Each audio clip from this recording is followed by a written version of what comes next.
சங்கத்தின்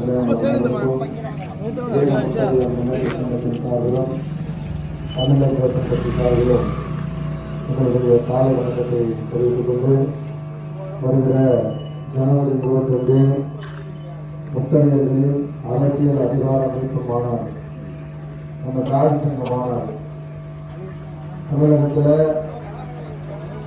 எந்த சமூகம் எல்லாம் நாங்கள் பெரும்பான்மையான சமூகம் என்பதை நிரூபித்தார்களோ அவர்களை பார்த்து மட்டும்தான் திராவிட கட்சிகளும் தேசிய கட்சிகளும் பயப்படுகிறார்கள்.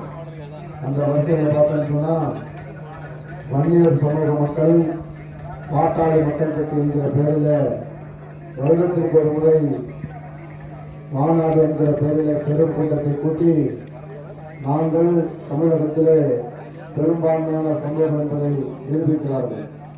அதே போலதான் பழையர் சமூக மக்களும் வருடத்திற்கு ஒரு முறை மாநாடு என்கிற பெயரிலே பெரும் கூட்டத்தை கூட்டுகிறார்கள். விடுதலை சிறுத்தைகள் நடத்திய மகளிர் மாநாட்டில் 7 லட்சம் மகளிர்கள் கலந்துட்டார்கள். அப்ப இந்த 2 சமூகத்தை பார்த்து மட்டும்தான் அதிமுகவும் திமுகவும் பயப்படுகிறது. அவர்களை பாட்டாளி மக்கள் கட்சி என்கிற பெயரில் கூட்டணியில் வைத்துக் கொண்ட அதிமுகவும் திமுகவும் சட்டமன்ற பாராளுமன்ற உள்ளாட்சி பிரதிநிதியாக கூட்டணி என்கிற பெயரில் ஆக்குகிறார்கள். அதே போல விடுதலை சிறுத்தைகளை பழைய சமூக மக்களுடைய வாக்குகளை பெறுவதற்காக அவர்களை கோரிக்கைகளை நிறைவேற்றுவதற்காக அவர்களை கூட்டணியில் வைத்துக் கொண்டு சட்டமன்ற பாராளுமன்ற உள்ளாட்சி பிரதிவாக்குகிறார்கள். அதே போல இந்த முத்தரையர் சமூகமும் கூட்டணி அனுமதிக்கு போகணும் அப்படிங்கிறதுக்காக தான் இந்த முத்தரையர்களின் அரசியல் அதிகாரம் மீட்பு மாநாடு.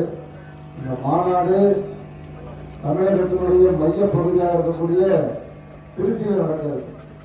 நாம பெரும் திரளான எண்ணிக்கையில் கலந்துக்கிட்டு தமிழகத்தில் நாங்கள் தான் பெரும்பான்மையான சமூகம், எங்களுக்கான அரசியல் அதிகாரம் எங்களுக்கு வேண்டும் என்கிற மிகப்பெரிய அறைகூவலை கொடுத்திருக்கோம்.